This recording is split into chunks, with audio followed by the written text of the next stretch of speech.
Good morning, good afternoon, good evening. This is the Big Girl Diary, and this is entry 71, and I'm going live. And here I'm going to speak a little bit about the war going on in Russia. Yes, I know I don't deal with politics. I deal with other things. However, I think that this right here is something that we all need to talk about as observers. The Ukraine and Russian conflict has been brewing for a long time, and it's there has been tensions before Russia even got involved. If we can go back to 2013, the Ukrainian war that broke out, that right there was it was terrible. And you had two factions. You had the people that spoke Ukrainian, and you had those people that spoke Russian and that were fighting amongst each other.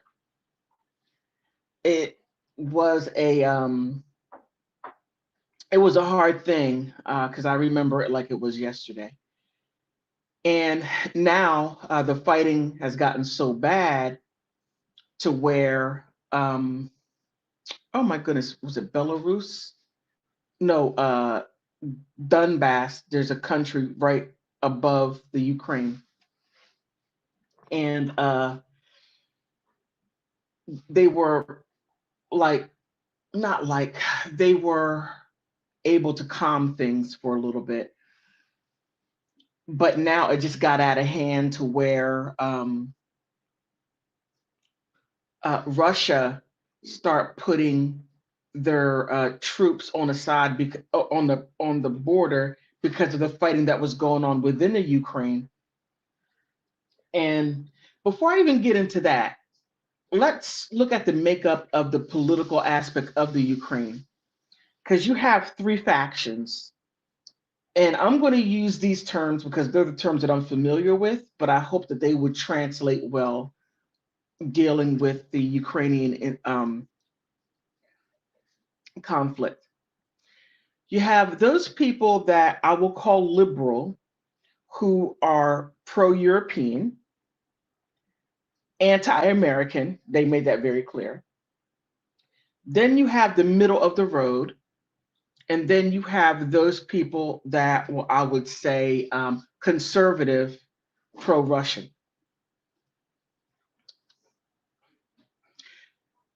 Now, there was an issue to where the people on the liberal Ukrainians wanted to expand more into Russia, or not into Russia, but into European way of life. I don't mean expand as far as the territory. I mean expand as far as their cultural experiences. And then and then you have the conservative side to where they're like, we don't want all that. We're fine with the way we are. We're conservative. All of this new stuff coming in, that's not what we want. Now, the people in the middle were caught in the middle because um, they were more nationalist. And when I say nationalist, I mean that they put Ukraine first. They didn't put Russia first. They didn't put Europe first. They put Ukraine, and they were more so on the local level instead of the international level. And within that, there was a lot of conflict, and that conflict was between the liberals and the conservatives, which led to fighting and bloodshed. And that's where the first war started off. Sad, but true. Now, speaking of today, now Russia got involved. Now, one thing about the news that I have to say is that whenever they report something, they have a tendency to report the truth until they can um, not mess it up or have a certain narrative they want to follow. Because in the news, if it bleeds, it leads. Whatever comes out first is more so the truth until they start adding more stuff on. Now, let me see. Last week, not last week. Yeah, last week. Just started what, on Thursday? I think Thursday. And Fox 5, I can't. Fox 5 is the most. I'm not going to get into that. But as they were talking about Russia coming into the Ukraine, they accidentally let it slip that the CIA was in there. And whenever I hear CIA, I think of criminals in action. I'm like, what? Okay, what's going on there? What does the CIA have anything to do with with the Ukraine, and why are they there? Why? I know they're up to no good. I know that much. Sorry, I have to get my daily caffeine. So as Russia came in, I'm thinking, oh goodness, what is going on in Canterbury? I know it's going to be bad because for Russia to respond like that, it's really something. Like, whew, okay. And um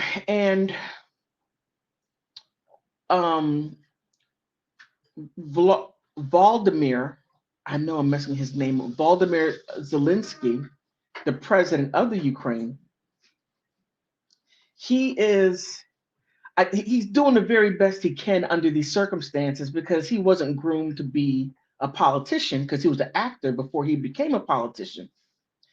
And I'm thinking, oh man, this is going to be very interesting. He's going against Putin.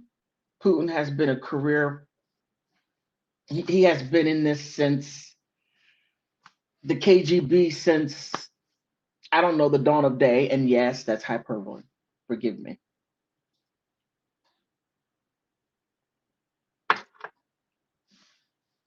I'm not even quite sure. Oh man, I don't even know. I'm not even quite sure why. No, I'm no, I may not be clear on everything, but I do have some semblance of an idea of why this is occurring. Now, one thing that I do know for sure is this.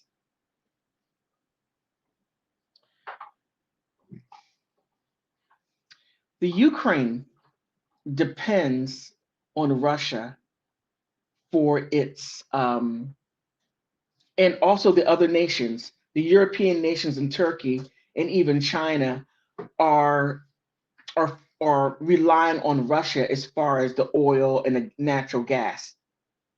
So with that being said, and let's keep this in mind, is that uh, the Ukraine still needs Russia, which I'm not sure why all this.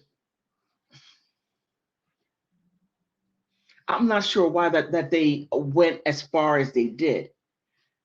Um, hmm, doesn't make any sense. But now for the European nations, especially Joe Biden, I have no idea why he's going to put sanctions on Russia. No, I understand why, but however, it's not going to work. It isn't going to work because Putin's going to continue with the war. And as I heard earlier, they had talks, but the talks fell apart and they're still at war. Now Biden can put all the sanctions he wants on Russia. Russia no longer depends on the U.S. dollar. He who was that last year sometime he got off of the US backed dollar. So that's no longer his issue. So they could use Swift all they want. Swift is not going to deter Putin from doing what he's doing. He's going to continue doing it. Whereas the Ukraine, I'm just think they just started cryptocurrency, so they're not really dealing with the U.S. Reserve dollar. I could be wrong, and I'm more than likely somebody's going to correct me on that. Uh, now it's going to be very, very hard for the other European nations, the Western part of the European nations, to really do anything. Now they are talking about, Russia, you know, no, no, no, we're not against, we are against what you're doing, and we're going to put sanctions on you. The sanctions mean nothing. So it's merely word salad, in my opinion, just simply word salad. Now, now I didn't hear anything from China. So China and Russia are simply business partners, but but the Ukraine, I'm I don't the Ukraine, I I can't substantiate my claim as far as the CIA being there. I know I heard it, but that was quickly dispelled. That went under. I wish I would have taped it, used my phone or something, so I would have had proof of the U.S. being there in some manner. Uh, but it's a really tough call because the Ukraine became independent. What was it, 1993? And they are a new country trying to find their way through. And Russia has been supporting the Ukraine for such a long time. And now they're starting to gain more and more independence to where they are able to do more for themselves and consistently trying to find a way to generate money to run their country and depend less and less on the on Russia. I, I I just don't see how they're going to do it when they have all those oligarchs there. They they they have their own agenda,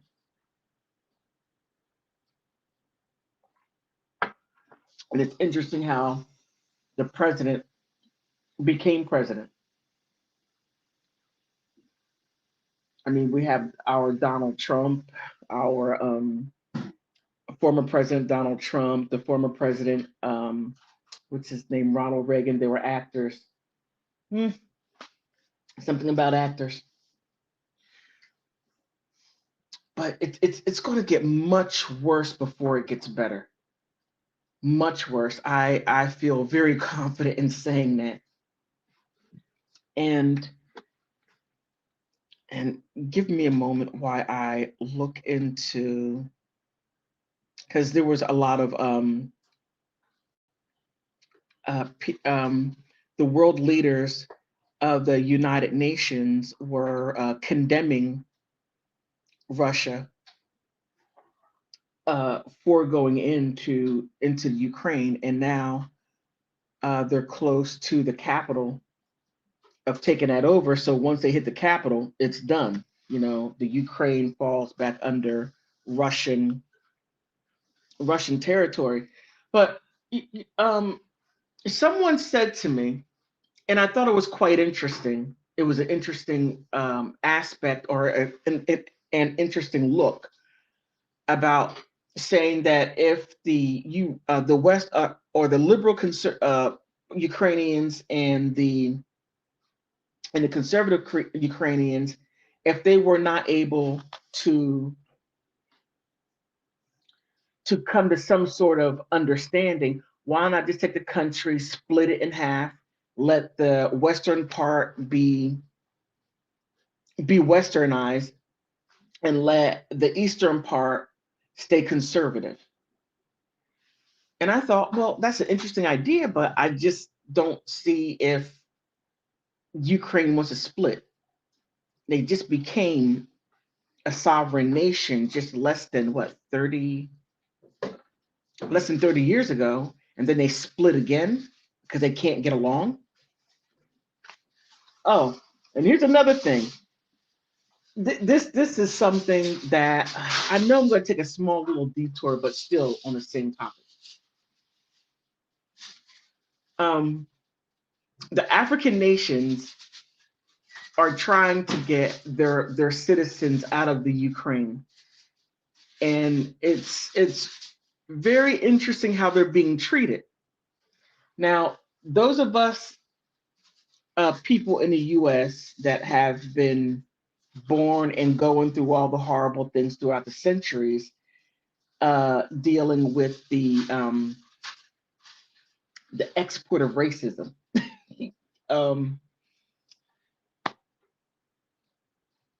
you sort of have an understanding of people and where they stand with you, and you don't expect any more or less from them, but just common decency. But if you haven't had that experience with that type of supremacy mindset, then when it hits you, you're like, dude, I thought we were friends. And well, it is what it is. And I'm not saying all people are like that. No, don't put that on me. But there are people that are in groups that have that mindset and that make it bad for the whole party. So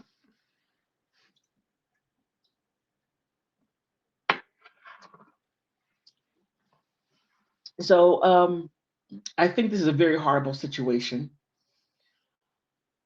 Saddened that it's at this point to where people are losing their lives.